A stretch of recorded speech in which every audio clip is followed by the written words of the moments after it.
इस प्रसंग को सुखदेव जी महाराज वर्णित किए हैं। देखिए, एक त्रिकूट पर्वत था और उस त्रिकूट पर्वत के बगल में एक गज रहता था जिसका नाम था गजेंद्र, बहुत बलवान, और उसको अपने बल पर अहंकार भी था। कई हथनियां उसके साथ थी, उनकी पत्नी थी। एक दिन उसी के बगल में एक सरोवर था और उसी सरोवर में अपने पूरे परिवार को लेकर के गजेंद्र किकोल करने के लिए गया। किकोल का मतलब खेलने गया। और उस सरोवर में एक ग्राह भी रहता था। जब गजेंद्र वहां गया तो ग्राह ने उसका पैर पकड़ लिया, पखाल लिया। गजेंद्र सोचता है कि हमारे बल को अभी नहीं जानता, ये नहीं जान रहा है कि मैं किसका पैर पखारा हूं, और जब जानेगा तो माफी मांगेगा। गजेंद्र अपनी पूरी ताकत लगा लिया, लेकिन जब ग्राह जो है खींचने लगा तब वो पूरी हथनियों को पत्नियों को कहा, भाई खींचो। और सब लोग, बच्चों लोग भी मिलके सूंहों में सूंह डाल करके खींचना शुरू किए। कुछ दिन बीत गया और जैसे कि आप लोग देखे होंगे बाल लीला में बच्चे जो है पतंग उड़ाते हैं, कभी डोरी खींचते हैं तो पतंग नीचे आता है और जब डोरी छोड़ते हैं तो पतंग ऊपर जाता है। यही स्थिति गज और ग्राह का हुआ। कुछ समय के लिए ये सब खींचने तो हल्का सा आगे आ जाए, और जब वो खींचे तो फिर गजेंद्र उस सरोवर में घुसने लगे। कुछ दिन बीत गया, बच्चे जो थे वो अपना सूंड हटाए और चल दिए। गजेंद्र कहते हैं, कह रहे बेटे कहां जा रहे हो? मैं इस मौत के मुंह में पड़ा हूं और तुम लोग मुझे छोड़ के जा रहे हो।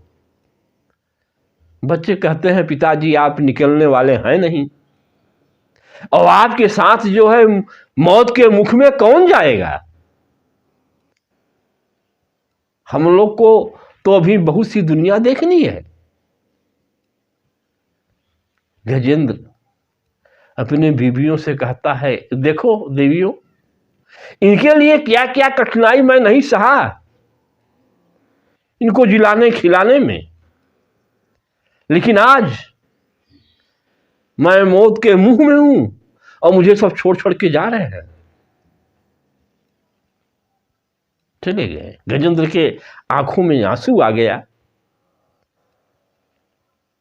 कहते हैं गजेंद्र की आज हमारे बुरे वक्त में बच्चों भी मुझे छोड़ के चले गए। कुछ दिन तक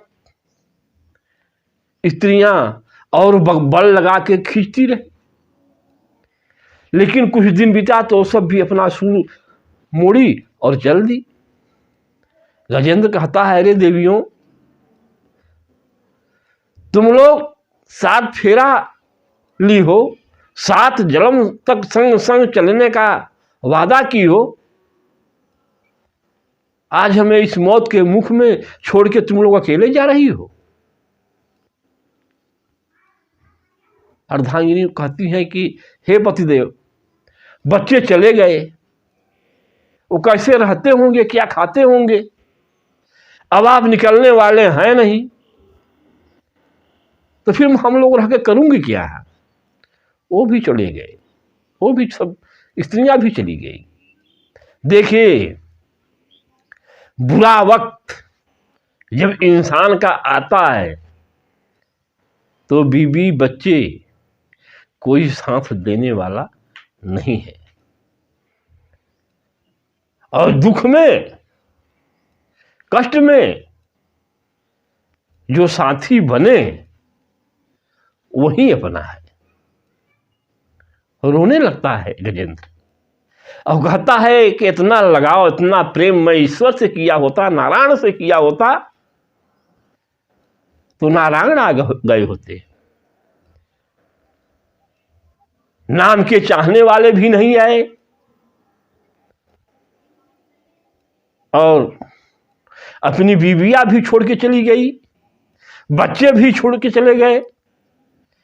अनाथ जैसा गजेंद्र पड़ा और उस सरोवर में खिंचाता हुआ जा रहा है। जब कोई नहीं इसको दिखाई दिया, इसके दुख में कोई नहीं सहायक बन करके आने वाला था, तो मात्र अब यहां एक ही नारायण का भरोसा है।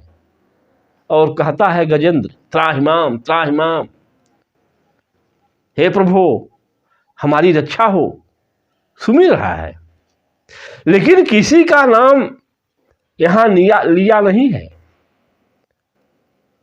ब्रह्मा, शंकर, शेरावाली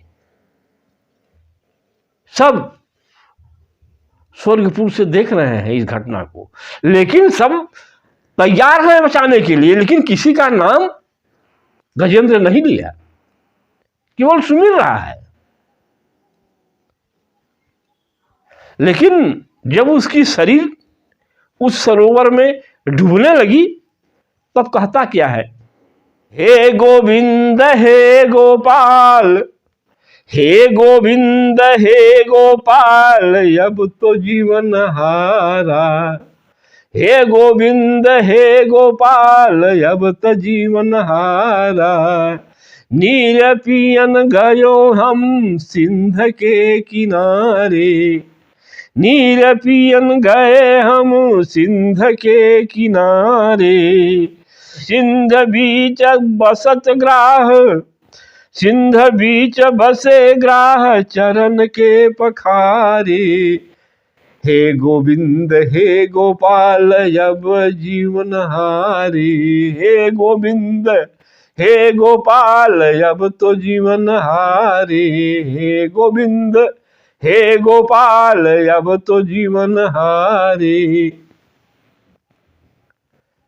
फिर जब उसका शरीर पूरी उस सरोवर में ढक गई तो सूर्ण का अंग भाग बचा। तब कहता क्या है, द्वारिका में शब्द भयो शोर मचो भारे। द्वारिका में शब्द गयो शोर मचो भार्यो। शंख चक्र गदा पदम गरुण लियो पधारे। शंख चक्र गदा पदम गरुण लियो पधारे। हे गोपाल हे गोपाल हे गोपाल गोविंद, अब तो जीवन हारे। हे गोपाल हे गोविंद, अब तो जीवन हारे। लास्ट में जब उसका अग्रभाग बचता है सूर्ण का तो नारायण को याद करता है और द्वारिकापुरी में हलचल मच गई। भगवान नारायण गदा को हाथ में लिए, चक्र को अंगुली के पोर में लेकर के और गरुड़ पर सवार होकर चल दिए। और जब गरुड़ पे सवार होकर चल दिए तो सोचते हैं कि गरुड़ के पहुंचते पहुंचते तो गजराज डूब जाएंगे, और जब गजराज डूब जाएंगे तो हमारा नाम डूब जाएगा। गरुड़ पर से भगवान कूद जाते हैं और कूदने के बाद पैदल ही जाने लगते हैं, और फिर सोचते हैं कि मैं पैदल भी वहां नहीं पहुंच पाऊंगा। तो फिर चक्र को आदेश देते हैं, चक्रदर्शन से कहते हैं, चक्रदर्शन हम पहुंच नहीं पाऊंगा, इसके पहले तुम पहुंच जाओ और उस ग्राह को काट दो, उसका सर काट दो, और तब तक मैं पहुंच जाऊंगा। चक्र वहां से फर फर फर फर फर फर फर फर चलने लगता है। जाता है, ज्यों ही ग्राह का सर अलग करता है त्यों ही भगवान श्री कृष्ण पहुंच करके और उस गजराज का सूंड पकड़ के ऊपर ले आते हैं। और जब ऊपर ले आते हैं तो गजराज नाराज हो जाते हैं, कहते हैं हे प्रभु, ये तो आपका आप अच्छा नहीं किया, कब से आराधना मैं किए जा रहा हूं और आप आए तो ग्राह को उद्धार कर दिए। हमारा तो उद्धार हो भी नहीं किया, ग्राह दुष्ट जो कि आपको पुकारा भी नहीं, वो उसका उद्धार हो गया। भगवान श्री कृष्ण कहते हैं, है गजराज, आपने मुझे पुकारा, आप हमारे पैर धरे थे और आपका पैर वह ग्राह धरा था, तो हमारा जो भक्त है उसका उद्धार बाद में, पहले जो हमारे भक्त का भक्त है उसका उद्धार पहले है। वो आपका भक्त बन चुका था आपका पैर धर करके, इसलिए उसका उद्धार पहले हुआ। तो हे गोविंद हे गोपाल अब तो जीवन हारे, हे गोविंद हे गोपाल अब तो जीवन हारे, सिंधु बीच बसत ग्राह, सिंधु बीच बसत ग्राह, पग को पखारे, हे गोविंद हे गोपाल अब तो जीवन हारे। रक्षा हुआ गजराज का। बोलिए द्वारिकाधीश की जय।